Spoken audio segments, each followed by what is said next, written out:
Kim, thank you very much. Elliot, good morning, everybody. How are you doing today? Good? We are glad you are here. Welcome again to the House of Mouse, or home, as they like to say. We're glad you're all here. Welcome to the first panel. I'd like to say welcome to the VIPs. Yes, indeed, the show is in 3D. There you go. All right. And that was 3D for you, all right? Also, I'd like to say this whole room and all the panels are sponsored by the wonderful world of animation. Let's give them a round of applause for their beautiful banners and being here today. So we're going to kick off our first panel today with our, I like to call them the Pixar kids, right? The Pixar kids. We got Pixar fans out there, I hope so. If not, you are in the wrong room because we're going to get Pixar up in here. So let's get to meet our Pixar kids. First up, we got voice actor and the voice of Boo in Pixar's Monsters, Inc. Please welcome Mary Gibbs.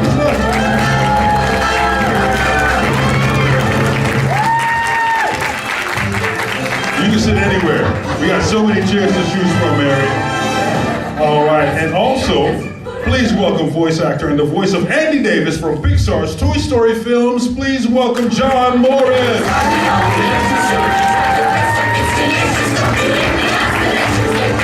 Pick a chair, John, anywhere you want to sit. We've got so many chairs. It's House of Mouse, we spared no expense. We've got chairs coming out of our ears. Yes, indeed. Yeah, mouse ears, I like that, Mary, I like it. Way to get into it. Yes, indeed. Now, so, Mary, first of all, I want to talk to you really quick. This is your first House of Mouse Expo. This is my first House of Mouse, yes. Yeah, how you I'm doing? happy to be here. Yeah, Good. yeah. How has it been so far meeting the fans? Oh, it's been awesome. That's especially, I've been to a lot of different types of cons, but always the Disney specific cons. They have like, the most dedicated fans. So no, it's gonna, it's gonna be here. Yeah, they love it. Now, John, you've been here before, so welcome back, John. Thank you. Yes, so you're having a good time again? I'm having a great time. Yeah, to echo Mary, it's so fun to see the fans and the cosplay. I've already seen some Sanderson sisters, and We got a Sully. I'm trying to think. I did see a Buzz Lightyear. Hope to see a few more Toy Story characters. I like that. All right, John. Yeah, I got to tell you, you probably don't remember this, but last time at House of Mouse, my wife and I and you and Dina, we were walking through Disney's Hollywood Studios. And you were excited about it because there's toys at the parks that you can't get like at Target or Walmart.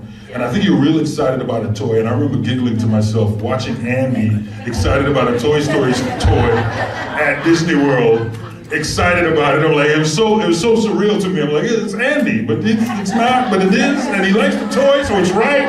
So thank you for that experience that you never knew happened. Yes.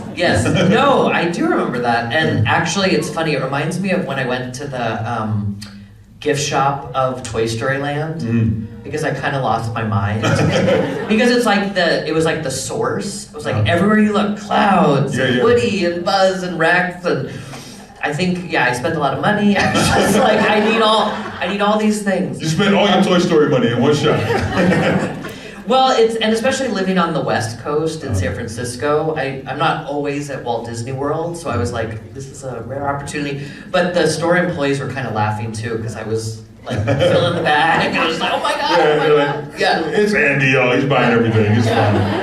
Yeah. And speaking of in the zone, look at your shoes. I want to point out your shoes. Yeah, look at this. Looks like I skipped Sully. Yeah. I like it a lot. Awesome. All right, so let's get into this. We want to know more about the experience. Now, let's talk to you first, man. I'd like to start with you first. So as the voice of Boo, you were very young. So I want to ask, how old were you when they recorded you as Boo? So I started at 2.5, and then I was brought in for a year, so 2.5 to 3.5. I was being followed around the studio. Wow, 2.5. So tell us, what are the circumstances now? Because you don't remember. So what did they tell you? How did you end up being Boo? Because that's so unique. I remember when we learned that it was a real child. So my dad was a storyboard artist on the movie, and as storyboard artists, they work, the really beginning stages of the movie, and so early on that they just needed a little girl to draw. They weren't even looking for voices yet. And so my dad was just in that meeting and brought me in, again 2.5, and I would just dance around the studio and, excuse me, my mom would put my hair in pigtails.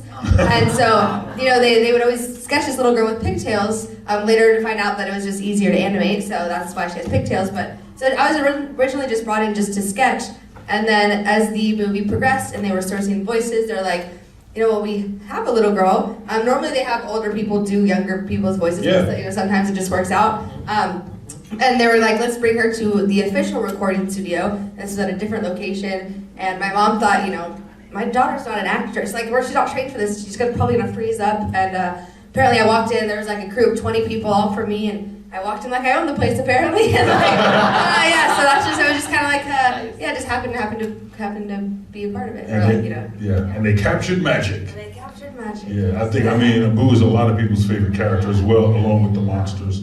So, we know Pixar is about, we love Pixar films because it's about the connections between the characters, right? So, can you tell me the moment when you were old enough to actually see the importance of Boo's and Sully's relationship? Like, when did you go, whoa, did you remember that moment, how old you were? Let's see, that's a good question, actually. I've never been asked that. Because you just grew up watching it, right? Yeah. It just was in the house. No, well, like Boo's and you said Sully and Boo's and Sully's relationship. Yeah. I guess it definitely took me a while. Yeah, because at first I didn't really even know I was in a movie, and then and then I think it took like sometime in elementary school to really be like, wow, I'm in a movie, and I didn't necessarily care. It just seemed like everyone at school did. And then I guess probably I'd say older, because then I watched it so many times with so many people that then I went through a long period of time without watching it. And then it was probably in high school again where, one of my friends finally convinced me to rewatch it with them, where I really saw how special the movie was. And yeah, so I'd say probably in high school, because I just lived my life like just, oh, I'm Boo. And then actually coming back and watching it and seeing like, wow, this movie has really is impactful and it's, so yeah, definitely. As I was older, I probably really realized how special that connection was. Yeah, and it is very special. I think that's one of the most heartwarming moments is that final scene where he puts the piece of the door in and he sees Boo again. I think I cried. I definitely did too. Yeah. You're not alone. And speaking of Boo, do you have any favorite Boo moments in Monsters, Inc.? Let's see. There's a lot of them. There's a lot of them. I definitely love just like when she first comes into Monster World, just such like a typical child, captured like child so perfectly when, she's just like picking up his tail and putting it down and, picking it up, putting it down and, yeah, I think, that's one of the first Boo moments, but it's one of the most memorable for me and, yeah, and like, when she finally takes charge of herself and jumps on Randall's back and starts whacking him with a Randall was actually always my favorite character. So that part I was a little looking back, I'm like, yeah, strong, independent Boo. Yeah. Oh, that's awesome. Let's go back in time a little bit because you were so young. Do you remember your earliest memory of anything involved with the film that you remember yourself?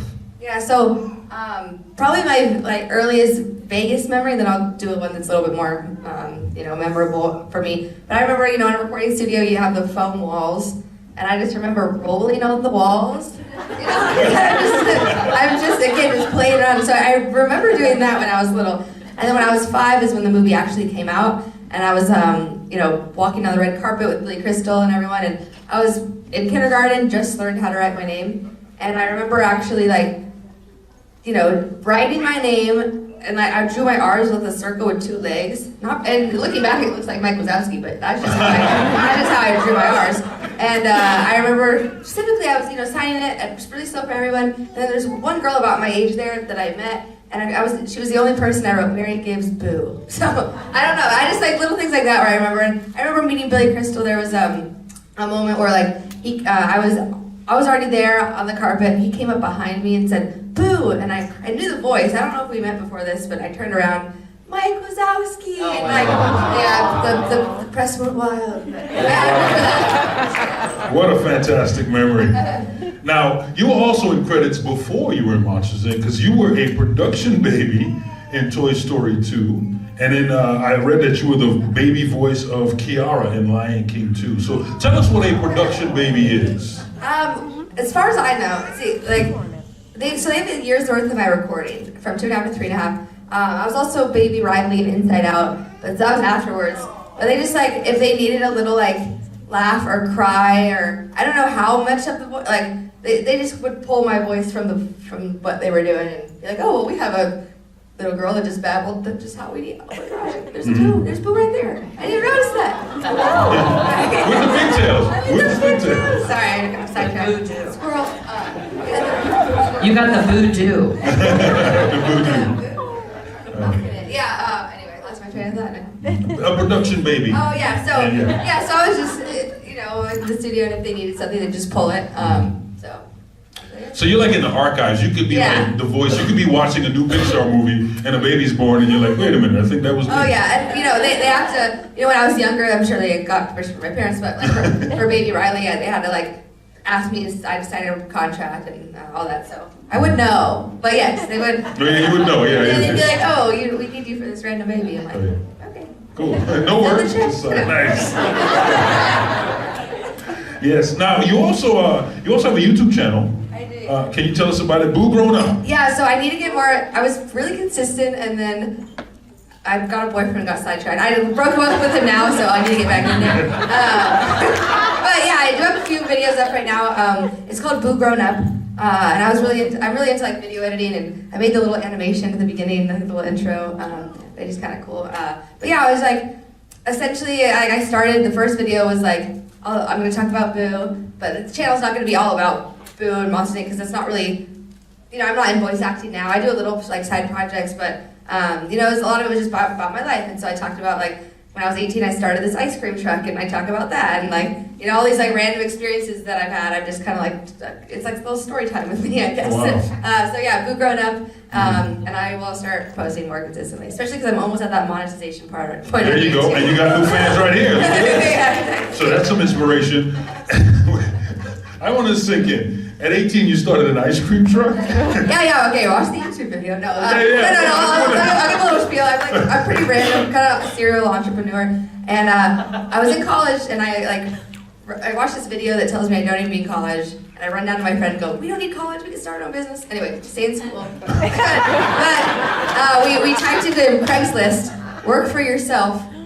And this 1974 VW bus came up, and we bought it. And turned it into an ice cream truck, but we actually did like hand scooped ice cream, so we had to get health inspections. If I knew how much work it was when we found it on Craigslist, I wouldn't have done it, but I'm glad we did. It was called Peaceful Creations, and we had like a sundae named MLK Jr. that was 1 scoop of chocolate and 1 scoop of vanilla. Oh. I don't know, it was like, so that was fun. But to find out more, Boo Grown Up. Boo Grown Up, yes indeed, the YouTube channel. And before we end talking to you and we move on to John, I want to ask you, you're working on a new project, and I think it's cool. You're actually working with a friend of mine who used to work here at Disney with me and is one of the pirates in Pirates of the Caribbean. It's Isaac Singleton, and you voice a character, Janessa Jensen, in Heroes of Extinction. I do, yeah. So I always said growing up, like people would always ask, do you want to get back into voice acting? And I wasn't one of the, we used to go to auditions when I was little, and I would show up in a flannel with a stain on my shirt, and there'd be all these girls in like pageant dresses. And it's kind of then I decided like, no shame on that, but it just wasn't like what I didn't want to go to a bunch of auditions and all that. So, but I always used to tell myself, if someone like came and offered me a position, or if it just kind of happened in my life, then I would take it. And I met C. Andrew Nelson at one of my other shows, and he was one of the Darth Vaders, wore the costume in a couple of the movies, and does the voice in video games, and also did a lot of the special effects on the film. And so they were just starting, this was like a few years ago, just starting this audio show. And so it's an audio show, kind of like a podcast, but really high production value. When you're listening to it, you have all the sound effects, and it really like sucks you in. And it was called Heroes of Extinction. And he goes, I see you as like one of the main characters, Janessa. And I told him, I'm like, I'm not an actress. And he's like, but I believe in you. And it was really cool to like have him believe in me, and like, I couldn't have done it without like such a good director, because like, again, I've never been acting school, there was none of that, but he was really good about like, oh, you're mad, okay, your mom did this to you, and like, just trying to get me into the mindset. And so, yeah, they're now, it's expanding, they're now under an LLC called Adventurous Ideas, and I think adventurousIdeas.com, you can find them on Instagram, and the first episode is out on YouTube right now, and then all the rest you can find on a podcast app. But yeah, so that's been, it's about a Heroes of Extinction, about a superhero that as he gets older, I think he reached about 50 or something, he's now losing his powers, and he has to look for a second in line, and that second in line is Janessa. And so yeah, it's a really, really cool concept.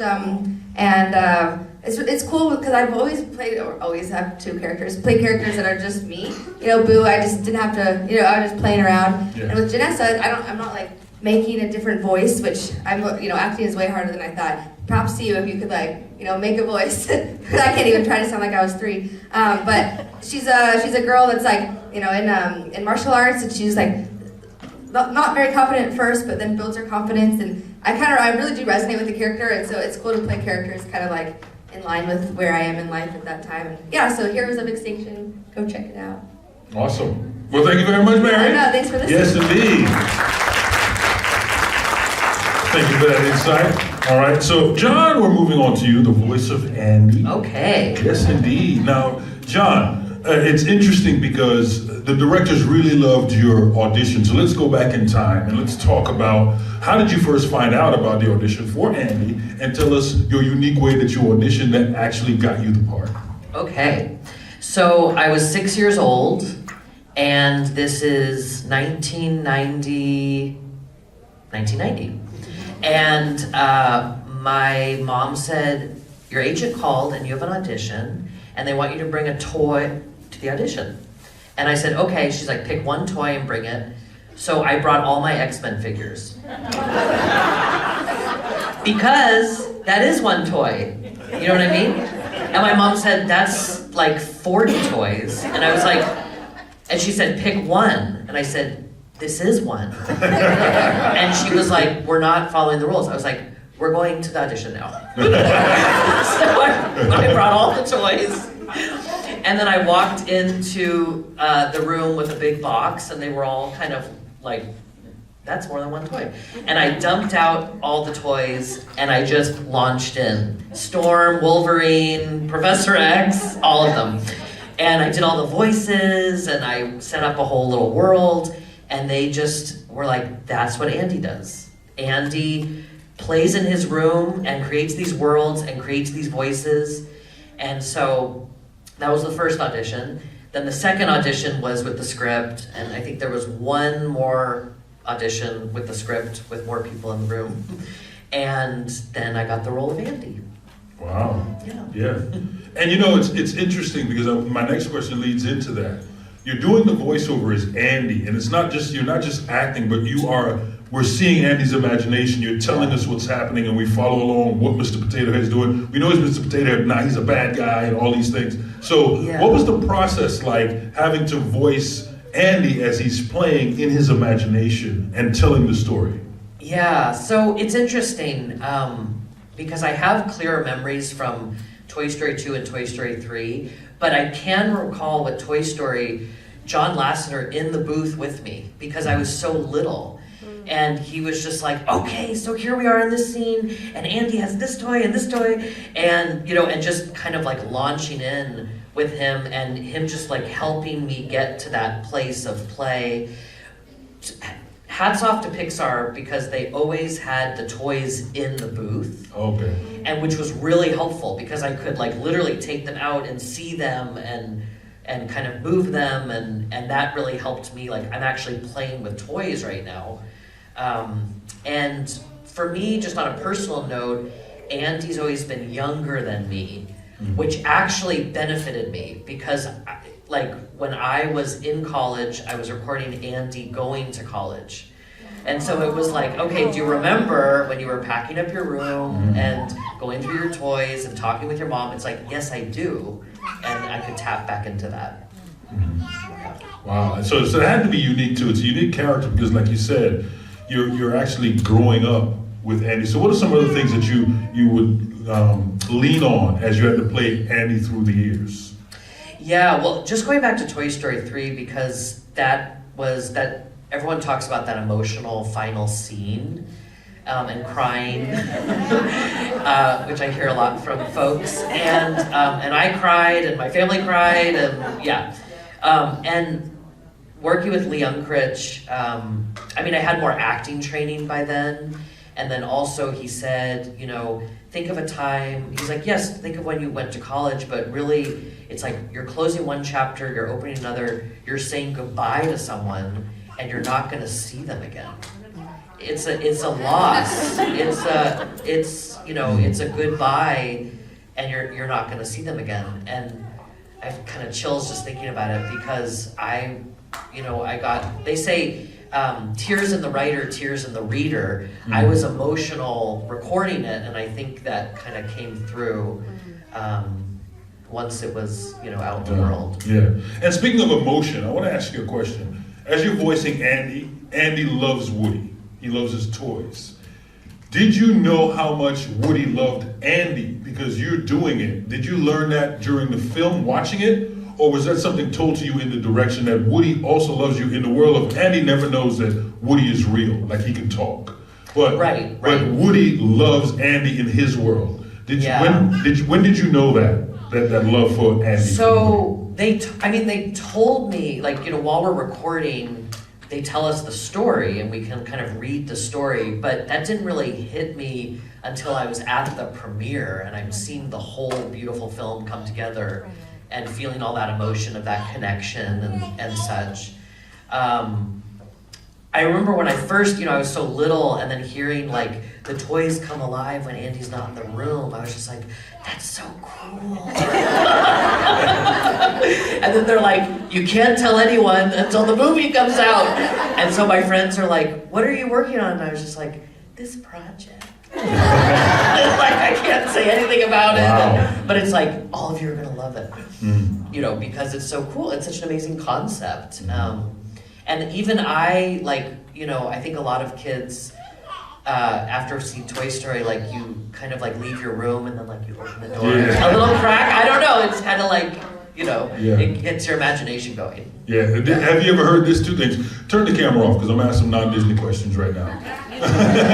There was a rumor, and it's not true, but people would do it to this day. When they go to Disney and they see the Toy Story characters, they would yell, "Andy's coming." And the rumor is that the toys are supposed to fall into the ground, which doesn't happen. It does not happen. Have you ever heard of that? I have. Yeah, I've seen it on social media. Yeah. And when I toured Toy Story Land last time, a few people were like, "Andy's coming, Andy's here," which was fun. Yeah. The other rumor is there any truth to the rumor that Andy got its name from a little homage to Child's Play? because Andy is the boy that finds Chucky. Right. Have you heard that? I haven't heard that definitively, but I wouldn't be surprised because, the creative team at Pixar, obviously they're all film buffs and know so much about film history, and it probably worked its way in there. I also get the question a lot, what's up with Andy's dad, or what do you think about Andy's dad? And I haven't heard anything definitively there, but if you think about it, think of all the Disney princesses, they're all missing a parent. Right. And so there's, and so there's kind of this history in Disney of that, and so I think that's kind of an allusion, kind of a reference to that. Yeah, wow. Yeah. So let's talk about favorite toys. Now, we know that your one toy was the whole X-Men universe. Yeah. So, Andy as Woody, do you remember your earliest age? Did you actually have, before the X-Men came along, a favorite toy that you would carry everywhere? Yes. I got, I think for my 5th birthday, or 4th birthday, I got a My Buddy. Ooh. Does anyone remember My Buddy? Yeah. My Buddy and Me. My Buddy and Me, yeah. I had a My Buddy. And I took him everywhere. It was like, wherever I'm going, my buddy's going. Yeah, which is what inspired Child's Play. I'm kidding. No, and then when John Lasseter was saying, think of your favorite toy, that's Woody, I was like, well, that's my buddy. So I could reference that. Yeah. He probably came to a recording session with me at some point too. Wow. He just was my pal and was always next to me, always holding him. Yeah. Now, you went from the films, and you also did the Toy Story 3 video game. So let's talk about voice acting in that, because that's a little different, right? Can you tell us the differences of voice acting in a video game as opposed to film, the same character? Yeah, I feel like with video games, everything's just amped up. It's just faster, more intense, more exciting. And I also sang You've Got a Friend in Me for Disney on Ice. Oh, okay. Yeah, and that was really fun. And that was just like, sing as loud as you can because they're recording you, but then they're gonna blast it out to an arena. So that was a fun experience too. Were you a singer? Are you a singer? Or was I am a your singer. friend okay. Yeah, I've been Gotcha. singing since I was 8 years old. Mm-hmm. So took voice lessons growing up, and yeah, so I sing. Mm-hmm. Is there anything you learned while you were working on the Toy Story films that you've implemented it outside when you're acting, doing voiceovers in different arenas? And Yeah, movies? I think really personalizing, because the directors always really helped me personalize what Andy was experiencing, and I think that's just really valuable because then it became more important, and I think if it's more important to me, it's then more important to the audience. Mm-hmm. So I've really kind of taken that piece. It's like, even in, like, I went to UCLA for theater and did a lot of acting classes there, and it was like, how can I personalize this monologue? How can I personalize this scene? When in my life have I experienced this, and what did that feel like? Mm-hmm. You know? Yeah. Can you tell us a little bit more about the other characters you voiced and maybe something you're working on now? Yeah. So I also voiced Santa Boy in The Nightmare Before Christmas. And so he's the so Jack Skellington lands on the roof, Santa, and he runs down the stairs, and then, honey, what did Santa bring you? And he pulls the head out. That's Oh, wow. me. So I worked with Tim Burton, which was really awesome, and that recorded in San Francisco, where I was living, which was awesome. And then I still have a voiceover agent, and I do a lot of commercials. I also am starting to work on a animated series. I unfortunately can't say anything about it. I wish I could, but at some point you're gonna see it, you're gonna hear it. And that's what he was talking about. I think you'll enjoy it.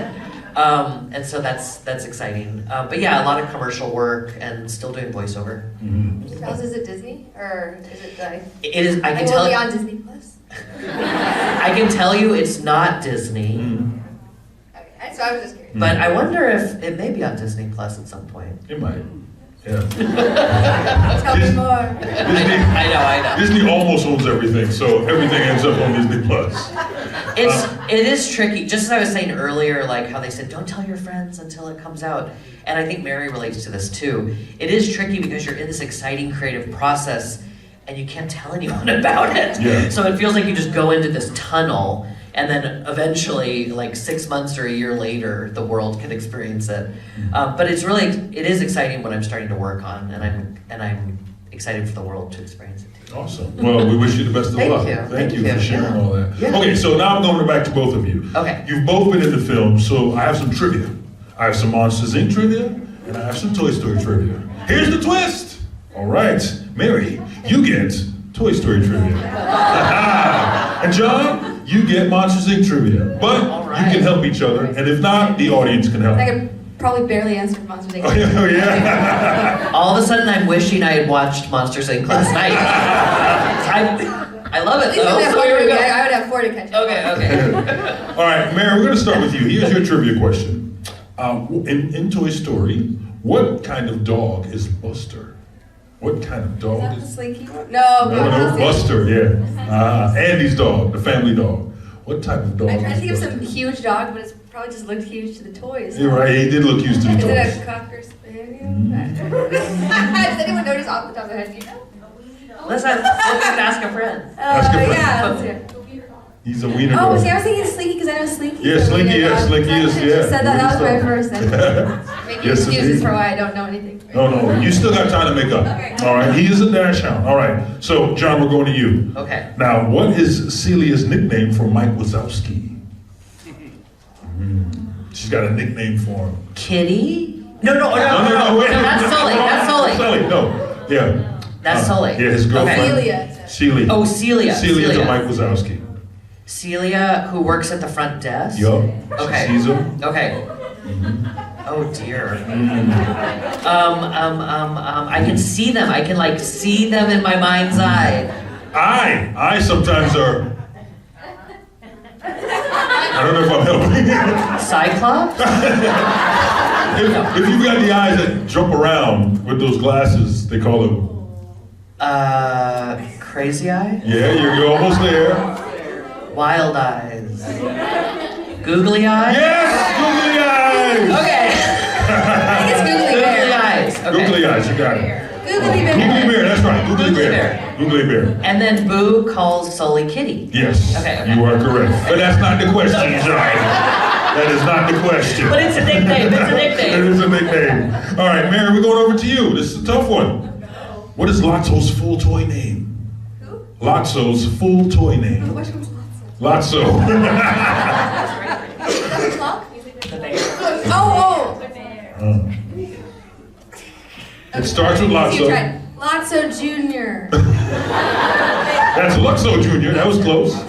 You. Huggy bear. Yes, I will give it to you. Lotso Huggin' Bear. Yeah. Bonus question: what does he smell of? What type of fruit? Strawberry. You are correct. I had one. You got one. You had a strawberry. I had a, yeah. Ooh, all right, okay, John. Oh, we're going to you, John. John, ooh, what is Boo's real name? What is Boo's real name? Oh my It's a little gosh. hidden gem.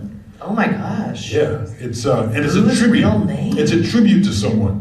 Oh. Yeah, it's a tribute, John, to someone. A perfect tribute for her real name to be the person that is sitting next to you.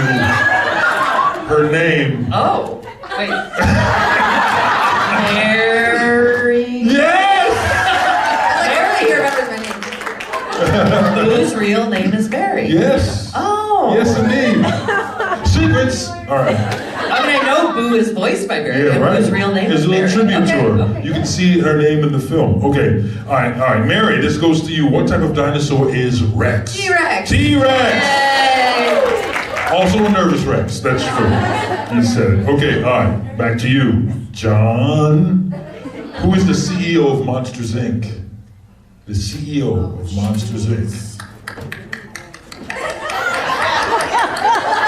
Oh, jeez. That's a good impression. I can see You him. can see him.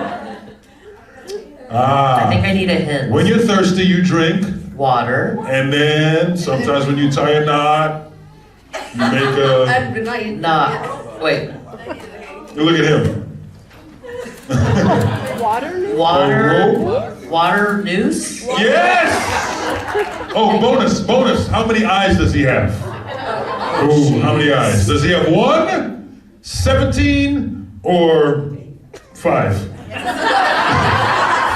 Yes, you are correct. Okay, Mary, back to you. How old is Andy in Toy Story 3? How old is Andy? Oh, that's the college one where you're about to go to Yeah. college. So 18, 17. Yes, 17. You got it. All right, final question. John, this is for you. Close this out. Who is Boo's monster? Who is Boo's monster? The one she's scared of. There's only one. Who is Boo's monster? yeah. The only monster she's scared of.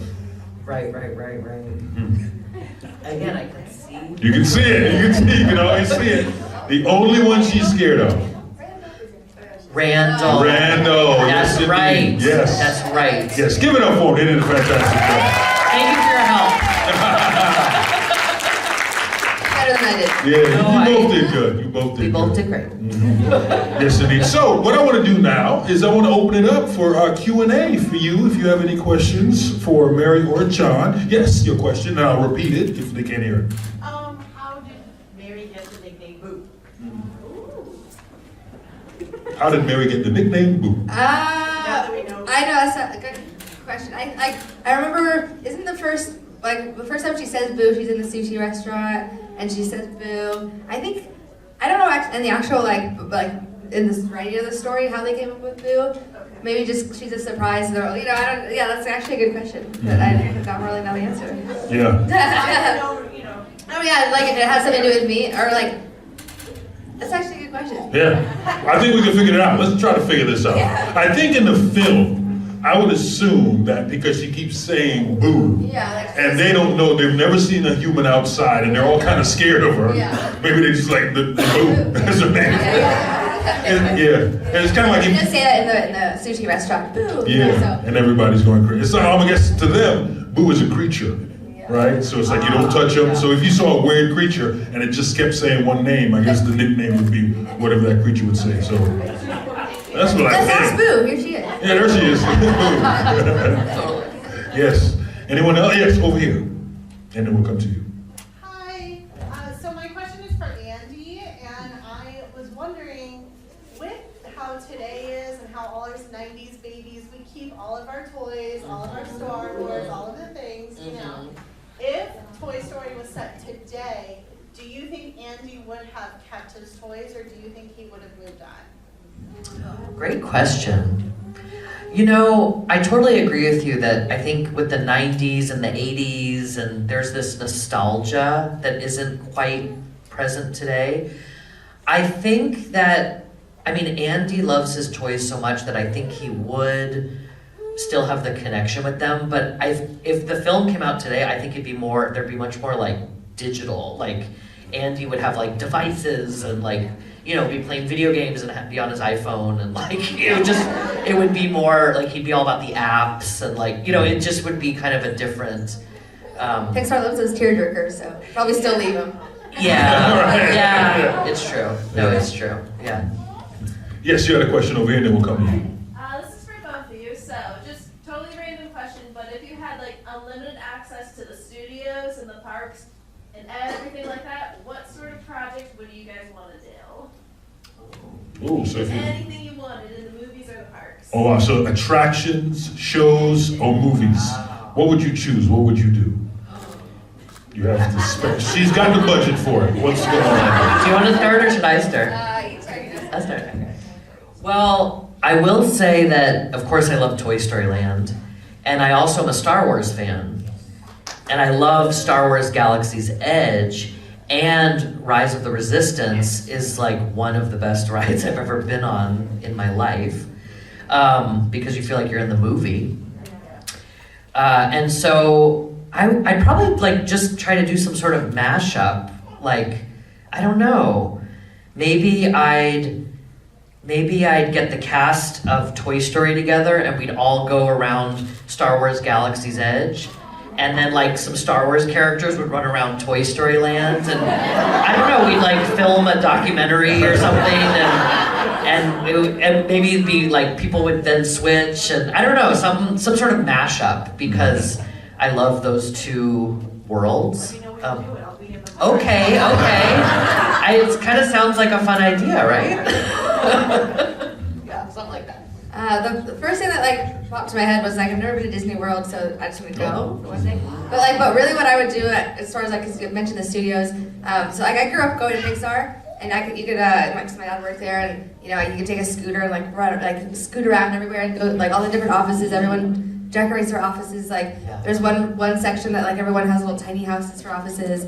But my dad, like I'm not trying to be a downer right now, but my dad passed away a couple years ago, and he left Pixar before that, but like I haven't been to Pixar in a while, so I would love to just like go there, then give me a scooter, and we just like go anywhere I want. Cause like you know, there's restricted access, which I was able to go when I was younger because my dad worked there. But I just want to go there, unlimited access, just be able to just like relive my childhood of just like scooting around, and yeah. So that's like probably really what I would do if I could. Wow. Yeah. So yeah. It's cool. Yeah, I see the behind the scenes when I watch the documentaries of the films, and my dream is to go to Pixar because it's so much fun. Oh, I'm sure you've been there.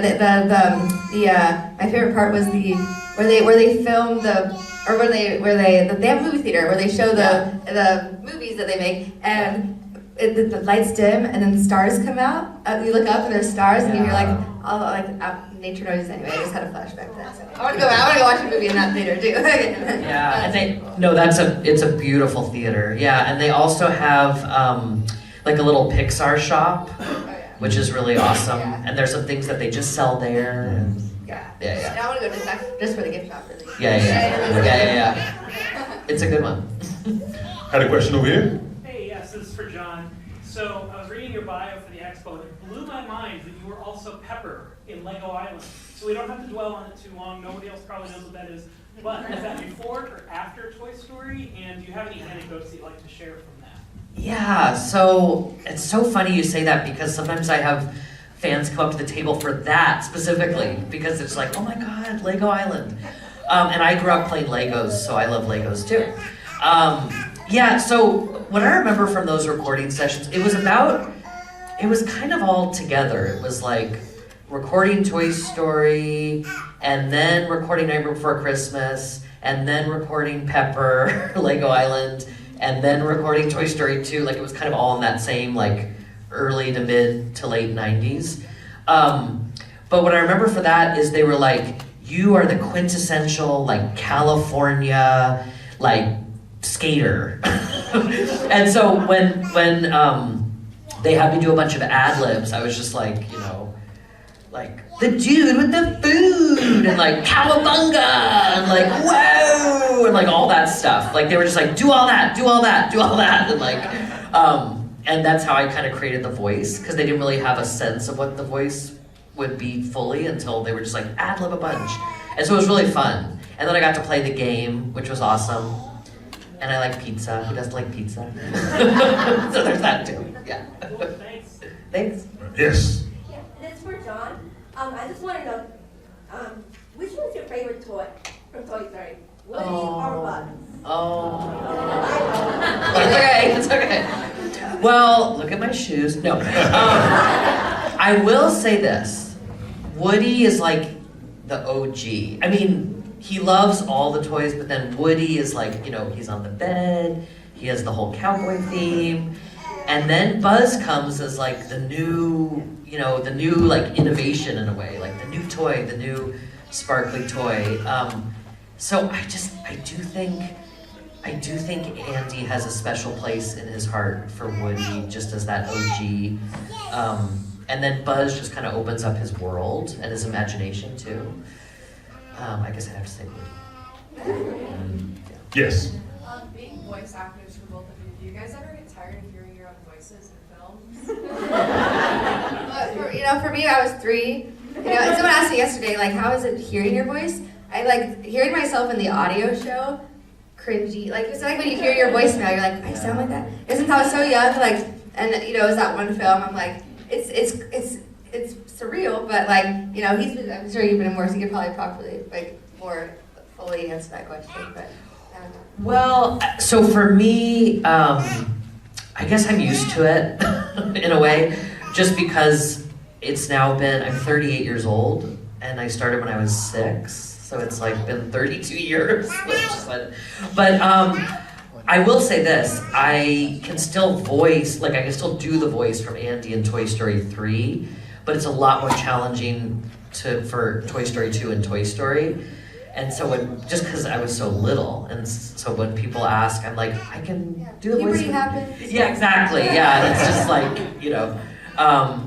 but it's, I don't know, it doesn't, I do watch the movies sometimes, but I don't watch them all the time. And sometimes people want to watch them with me, which is fun, and I guess I've just grown used to it. But at the beginning, I remember it being very surreal, like each premiere, because I'm seeing the whole film for the first time, and then my voice, it's like, and then it's like, oh, they cut that, okay. Oh, they did that, okay. They changed that, it's, okay, yeah. Yes, Robbie. I'm kind of curious, what do you think Andy studied in college? Great question. What do you think he studied in college? I mean, if he's imaginative, maybe he went on to like become part of the Pixar process as like a storyboarder. Yes. Yeah. I imagine that Woody would like continue having influence. Yes. So that's a great question, and a few other fans have shared their theories with me as well, that he becomes an animator or a director or a writer just because he's so creative. I think of Andy as, like, he has such a good heart, and he's such a good person, especially in contrast to Sid. And he loves dogs, like he loves Buster, and he loves Slink. And so part of me's always thought, like, maybe he became a veterinarian, maybe he's a pediatrician, because he's really good with kids, like with Bonnie when he gives the toys. Maybe he's a teacher. So it's interesting to think about, yeah. And I wonder if one day that question will be answered. Yeah, You better make a Monsters Inc. 3 before they make a 5. Okay. The race is on. Yes, indeed. And on that note, thank you so much. How about another round of applause for Mary Gibbs and John Morris? Don't forget to check her out. Who's Grown Up? We've got a new project you're working on. We can't wait to see it. Heroes of Extinction. Yes, yes, thank Yes. you. And yes, Heroes And of come Extinction. by and visit us at our tables so we can talk more and share more stories.